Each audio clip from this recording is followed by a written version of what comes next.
Oh, look, you're here, which is great because we have a cracking show lined up for you today. Here's what's coming up. What your website is secretly saying to prospects behind your back.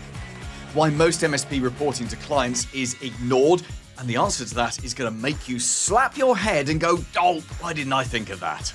And my special guest today is a business broker. He sells an MSP every 3.5 weeks on average. And he's going to tell you all the mistakes that you're going to make now, which will cost you money when you exit your business in the future. Welcome to episode 337. Powered by MSPMarketingEdge.com. Paul Green's MSP Marketing Podcast.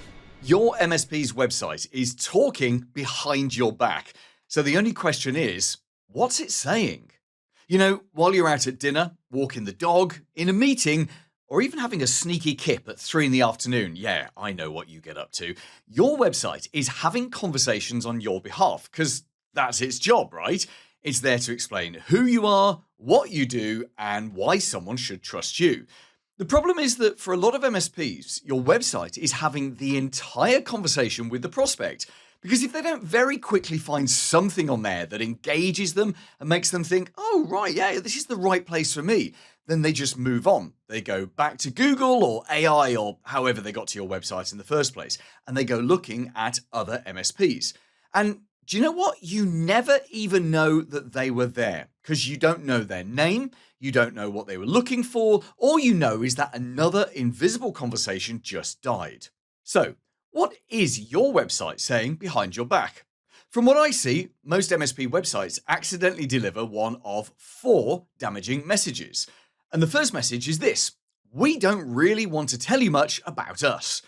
You see this everywhere in kind of vague written content, which of course we call copy. You see generic service descriptions or a homepage that says almost nothing specific or uses very generic text like proactive IT support, trusted partner, cybersecurity solutions. Oh, here's my favorite: we keep your business running. Now, there's nothing technically wrong with those phrases until you realize that every other MSP within like a 25-mile radius is using the exact same words or the same intentions at least. And when everything sounds the same, you sound the same as all of your competitors.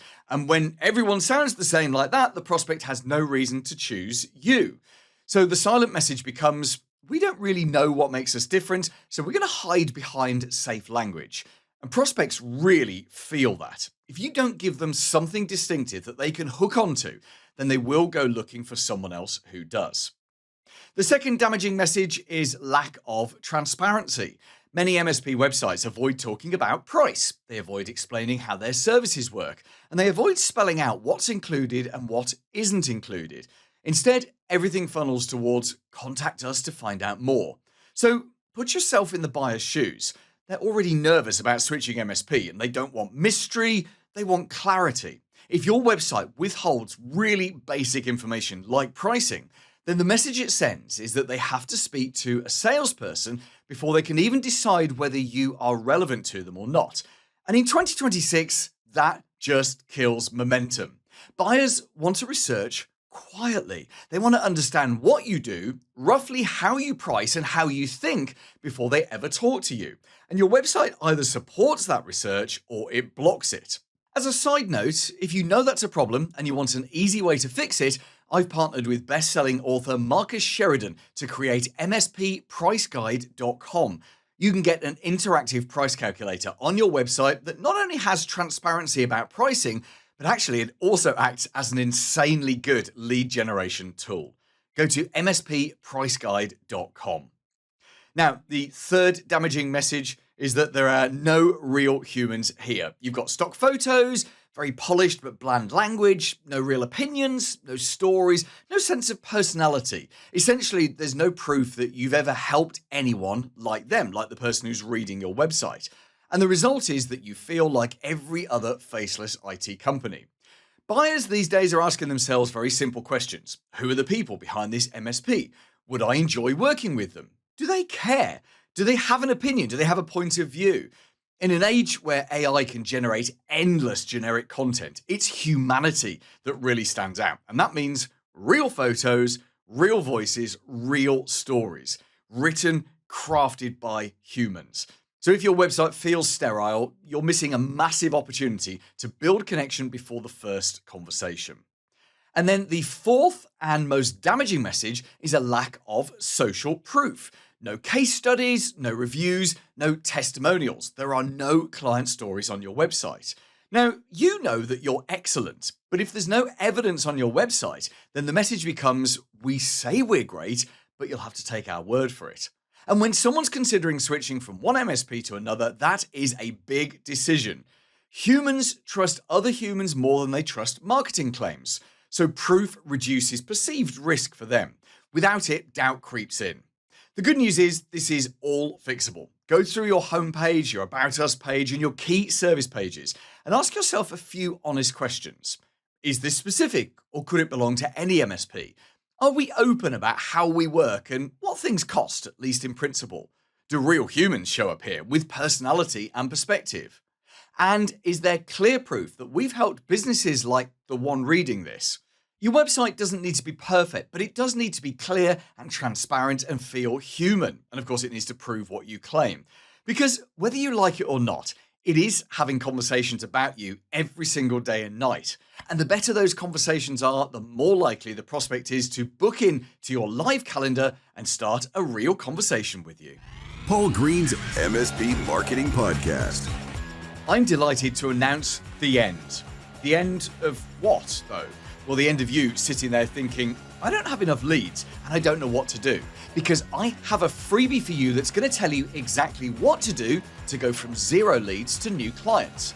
It's a physical wall planner that goes on your office wall, giving you 36 smart marketing actions to grow your MSP. And you know what? It's completely free. You don't pay postage, you don't even have to put in a credit card. I am not trying to get you to start a ClickFunnels or a subscription or anything like that. We absorb the cost of printing the wall planner and mailing it to you to start our business relationship. So to get your free copy, just go to mspwallplanner.com, or if you're watching this on YouTube, scan the QR code that's on screen now. Right, this one is going to be relevant to you if you do any kind of reporting for your clients. Perhaps you have clients that insist on having regular reports and updates on their tech setup, but you sometimes get that sneaky feeling that they never actually read it, which probably drives you crazy, right?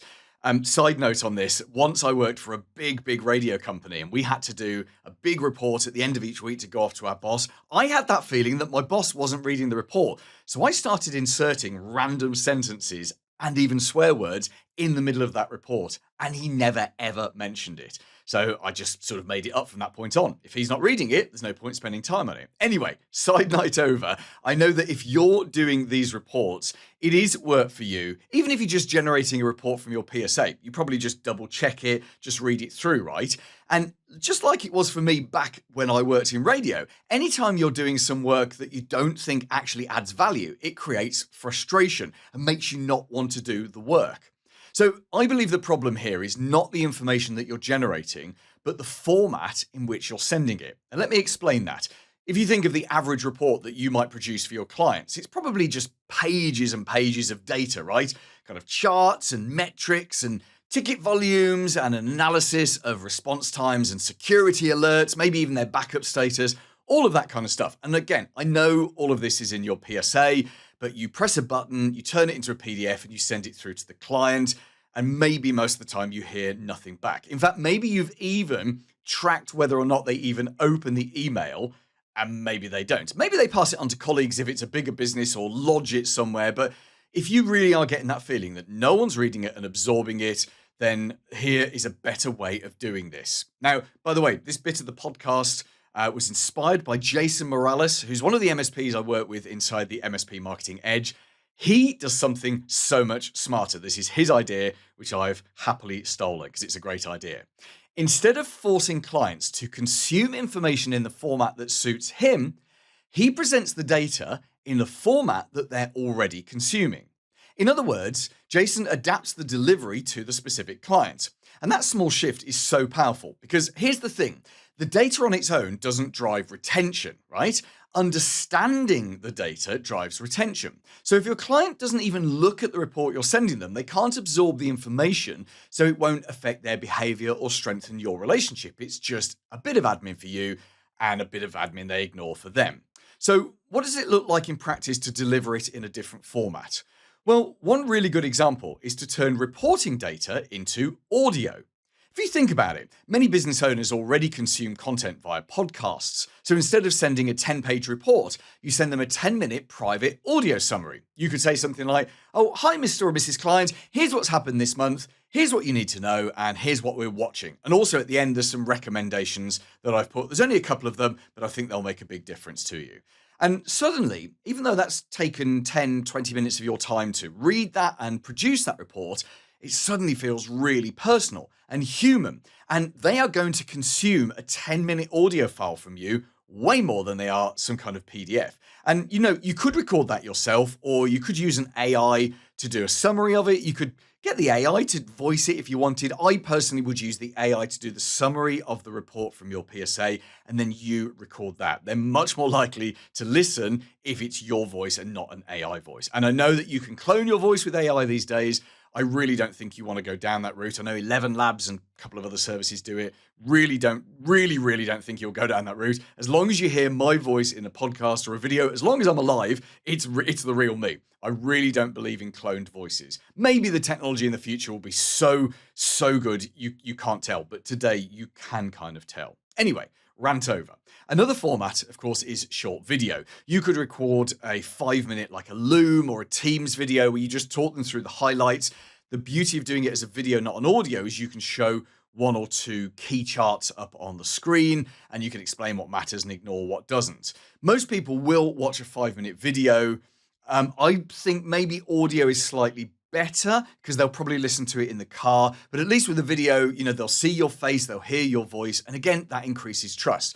I guess you could just ask each client, would you like a short video on this, or would you like a short audio file on this? As I'm thinking about this, I'm thinking you could also turn data into a simple infographic. So instead of overwhelming them with lots of printed numbers, highlight the 3 metrics that matter the most. So this could be, I don't know, your uptime percentage, or the number of threats blocked, or maybe even the number of tickets resolved within your SLA. Again, it depends on what's most important to your client, or what stands out most to you that you want to shout about. But as an infographic, it's a visual thing. It's very simple. It's very obvious. It shows where the good news is, and it shows them what needs attention. Business owners and managers love clarity, don't they? You must see this in the dealings that you have with them. So another approach is to turn reporting into a short written narrative instead of a massive 10-page report. This could literally be a 1-page story of the month, and you write it as a story.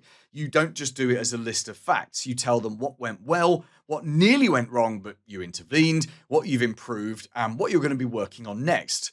Humans are wired right at the core of our brains to engage with stories far more than facts and tables of data. In fact, you could even adapt this based on the client's personality, because some will want detail and some will want summary. Some want dashboards, some want conversation. The point is, you don't default to the format that's easiest for you and you just bang out the reporting once a month. You choose the format that's easiest and most pleasant for them. Because the goal of reporting is not to prove that you've been busy. The goal of reporting is to demonstrate value in a way that strengthens the relationship. So why not ask them? Ask them what kind of format they consume. Offer them choices. For example, if I was your client, I'm not really a super heavy detail person. I just want a quick overview and I want to know that everything's okay. But I do also love audiobooks and podcasts, so I would actually love a 5 or 10 minute audio report that I could listen to once a week, once a month, whatever. That would be absolutely perfect for me. But here's the thing, when clients actually consume and understand your reporting, a number of things are going to happen. They're going to appreciate what you prevent, not just what you fix. They're much more likely to approve upgrades and investments. They're less likely to question invoices because they know you're doing stuff. And they're far more likely to renew at the end of their contract without hesitation. So this kind of really engaging reporting, it's not compliance, it's more like insight, building the partnership between you and them. I love it. Such a great idea, Jason. Thank you so much for the idea. So maybe it's time to ask yourself a very simple question. If you were your client, how would you prefer to consume this? The MSP Marketing Edge. Member Update. If you're a member of the MSP Marketing Edge, have you joined me yet at one of my drop-in marketing clinics? I do these normally every Tuesday and Thursday. It's just a 30-minute group Zoom where you can literally drop in, just say hi to me, chat to me about your business, or ask a specific marketing question. Now, this isn't designed as somewhere for you to come and lurk and listen to what other people are talking about. It's very much if you've got an active question or you just want to talk to me about a specific subject. So you can see when the next clinic is and also what time it is in your time zone. Just go into the portal and head to the support page. Oh, and if you're not yet a member of the MSP Marketing Edge, we do only work with one MSP per area. You can check to see if your area is available. Go to mspmarketingedge.com/membership and enter your postcode or zip code. And if you're watching this on YouTube, you can also scan the QR code that's on screen right now. Paul Green's MSP Marketing Podcast. There's going to come a day when you're going to exit your business. In fact, they're either going to carry you out in a box, which is not really the exit you want, or better still, you're going to sell your business.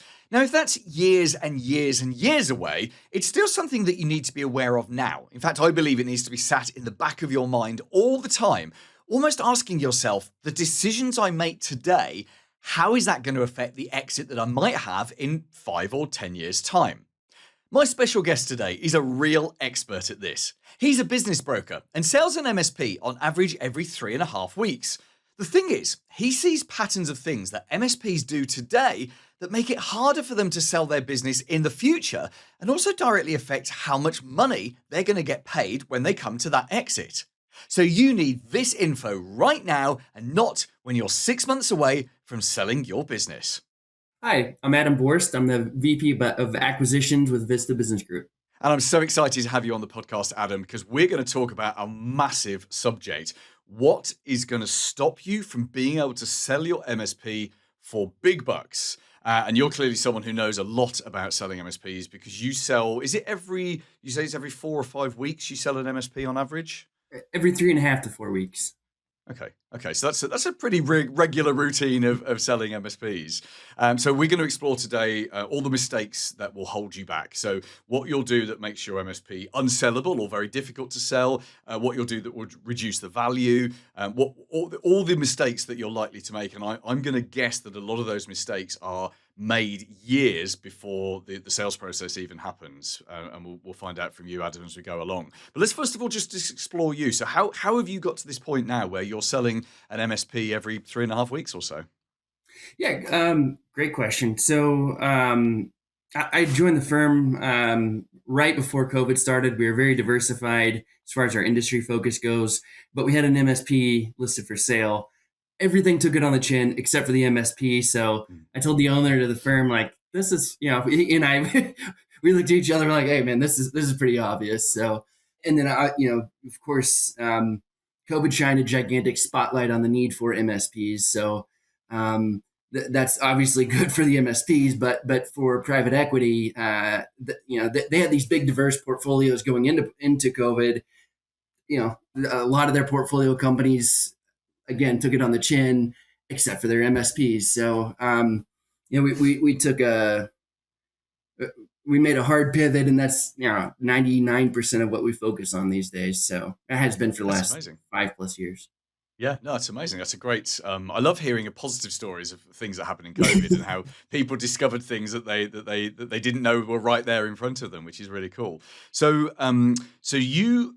In terms of, without giving away any kind of secret sauce or special techniques, because any business that's been doing something for years and years and years has methods and things that work and that give it a competitive advantage. But when you're selling an MSP, I assume you're not just listing, because we've all seen these websites listing businesses for sale. Most of us have sat and dreamed, haven't we? You've sat and looked at these and thought, what would it be like if I owned that kind of business? Or I might look at that. I assume you guys aren't just listing them on websites. Do you do strategic work identifying who would be the perfect acquirer for this, and how do we put that person and our seller together?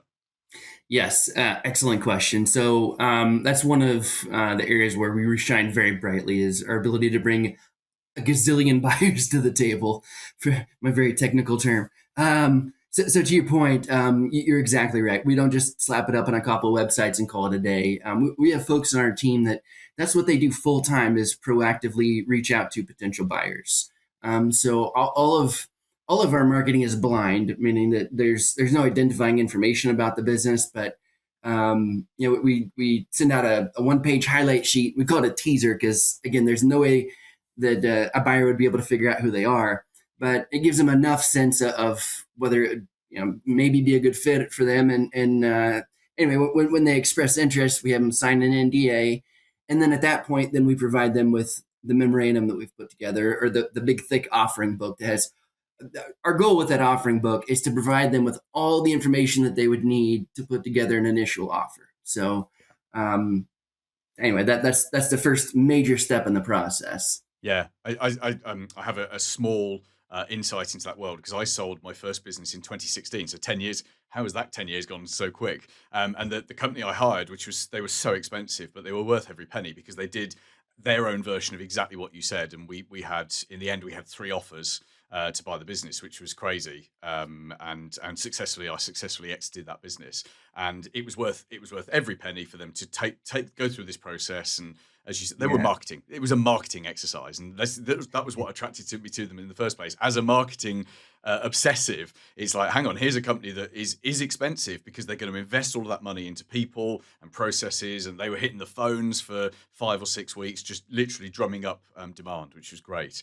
So that's turned into a bit of a free advert for you there. So let's get away from the free advert and turn into value. So you've obviously spent 5-6 years then looking at MSPs. I mean, if you're selling one every 3.5 weeks, you must be talking to hundreds of MSPs a year.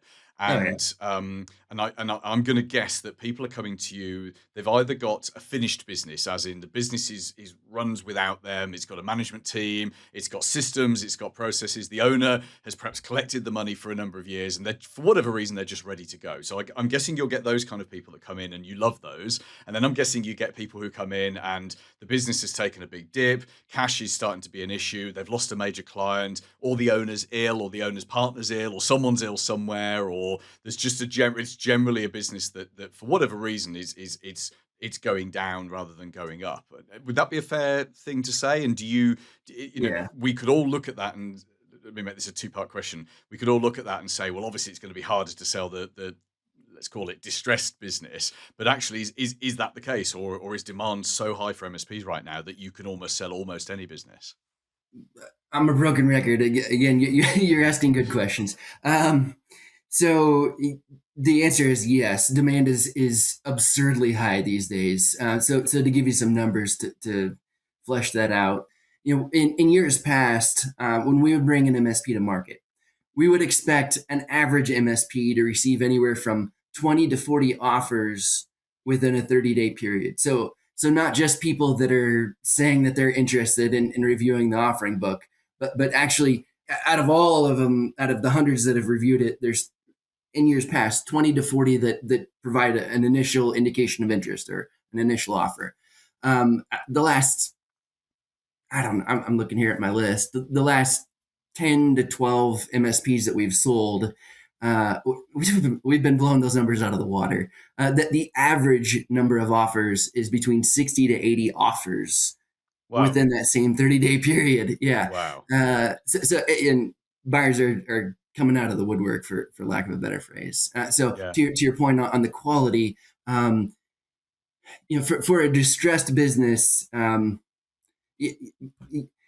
beauty of bringing so many buyers to the table is that you're going to have all sorts of different buyers. So both there's high demand for both is the short answer. Yeah, I get that. So in that previous business that I sold, we worked with in the veterinarian sector.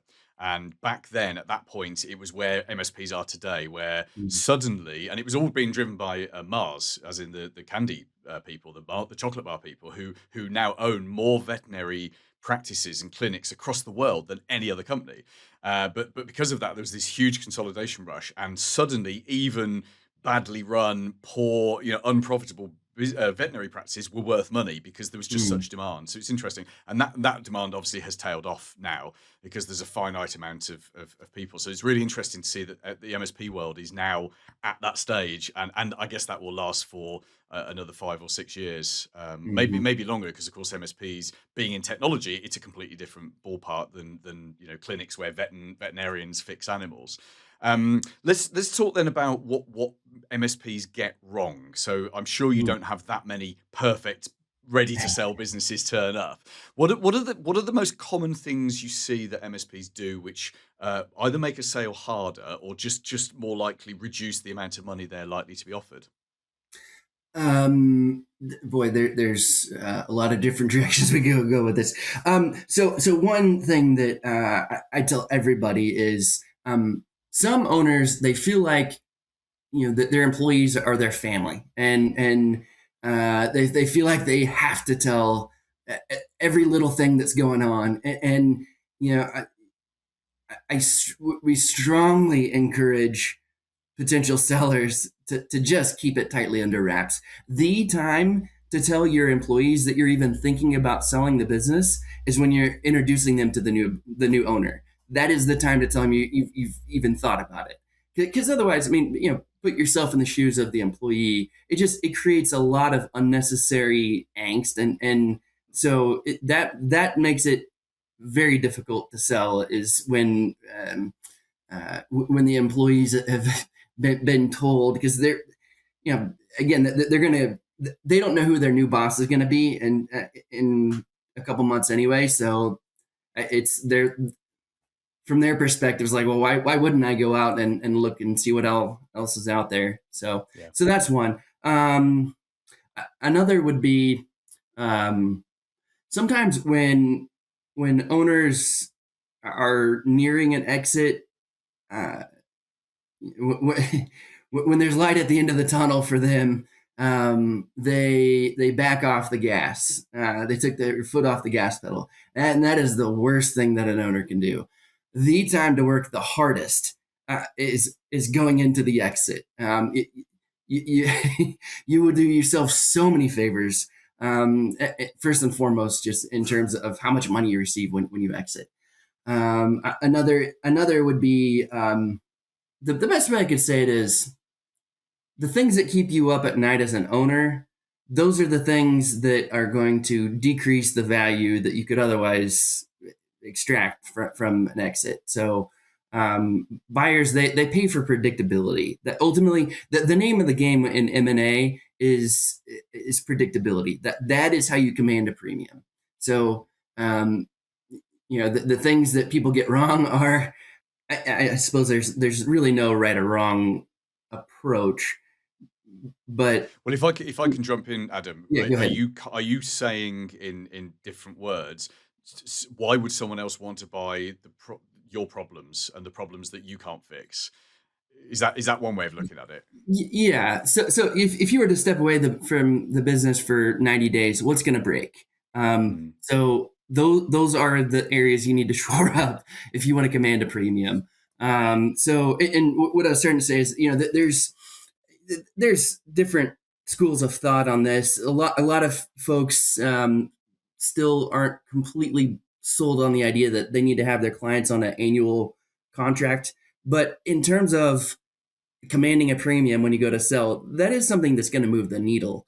And then just the quality of the contracts as well. You don't have to go out and spend a crazy amount of money with an attorney, but just have it's the when a buyer looks at an MSP that has annual contracts versus month to month, um, it they're looking at a business that has a much higher, in their mind, there's a lot higher commitment level that the clients have with that MSP.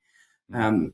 So, other issues that impact value would be, one of the big ones would be a client concentration. So then there's no magic line in the sand, but if there was, it would be right around 20% of revenue. So you have a You, client you that's mean you mean in terms of whale clients? So there's no one client that's more than 20% of your revenue. correct. Yes, Yeah. exactly. Yep. And obviously the way to fix that is just to dilute that concentration by getting more clients in the door. But, um, anyway, those are some of the big factors. Yeah, it's interesting as you're saying these are and this validates everything you've just said. This is exactly the advice I was given 10 years ago when I sold my business, which was, do not stop working hard. In fact, you keep working hard until the day you give the keys Yeah. to the new owner. Do not tell your staff. Do not have whale clients. And there are a whole bunch of other things around. Find your skeletons first before the buyer Mhm. finds them during due diligence, which is that process of where you've accepted the offer and they get to see everything. And if you've buried some bodies in the yard, you dig those bodies up and you move them to someone else's yard before you sell the house. Is a slightly crude way of putting it, but that was how it was explained to me. Let's take a slightly, as a final question, Adam, a slightly longer term view. So for most MSPs listening to this or watching this on YouTube right now, the exit is in the future. It's not Mhm. today. I'm sure you might know what percentage of people are ready to sell at any one time, and we all have days where we think, "Oh, I'm done. I want to get out of this," but then we wake up the next morning and we carry on. But I mean, everybody wants to sell their business at some point. So let's say there's an MSP owner listening to this right now, and they're 5 years away from when they think they're going to be ready to exit. What are some of the mistakes they're going to be making today that are going to be much harder to fix down the line, or things they could do today which is just going to make their life easier down the line? The cleaner your books are, the easier life is going to be when the exit comes. So, and then to put a finer point on that, categorizing your revenue. So knowing how much of your revenue is coming from actual MSP contracts versus projects. So a lot of MSPs, it's all just service labor. Making it a distinction between the two in your accounting, that's going to help you a lot. Again, going back to the contracts, it doesn't have to be some crazy, overly complex contract that you have, but having a contract, Yeah. that is very helpful. And again, the longer the period, the better. And then, as far as identifying, you brought up a really good point earlier. If there are skeletons in the closet, the very, very first step in our process is to put together evaluation. We don't charge people for that. There's no strings attached. And the reason that we do that is, in an ideal world, we like to do that at least 24 months prior to when they sell. And the reason being is so that way, if there are any issues that we identify, then it gives them 6 months or more to implement whatever changes, and then still yet another 12 months of those changes being on the books. So as far as things that an owner can do, that is an extremely healthy exercise. Strongly recommend it. Yeah, amazing. Thank you so much. Adam, let's finish off. Just tell us a little bit more about what you do to help MSPs. So we know you sell lots of them, and we know this is a great time to be selling an MSP, but just tell us a little bit more about what you do and what's the best way to get in touch with you as well? Email's best. It's my name, so Adam Borst, Borst, at vistabusinessgroup.com. So that's the best way to get in touch with me. And then, as far as what we do, the process, again, step one is always evaluation. When somebody decides that they want to move forward, then we package the business up and then we actively market it, as I outlined earlier. 60 to 80 offers within a 30-day period. We don't expect the owner to interact with all of those. So we ask them to narrow it down. We have all the offers gathered up and put together in a spreadsheet. And then we ask them to narrow it down to really the top 5 to maybe 7 that they really like. And then those are the only ones that we allow through the gate. That way they're not wasting their time with all the rest. Once they have those picked, we set up individual video calls with the owner and the different buyers. And those are really important because it's a chance for them to interview the potential buyers. So anyway, once they've interviewed everybody, then we ask them all the buyers to submit their letter of intent. We help the seller to leverage those offers against one another and negotiate until ultimately they pick the one that they want. Once they sign the letter of intent, then due diligence begins. We're with them all the way through till closing. So start to finish, we're a white glove service. And the website again is vistabusinessgroup.com.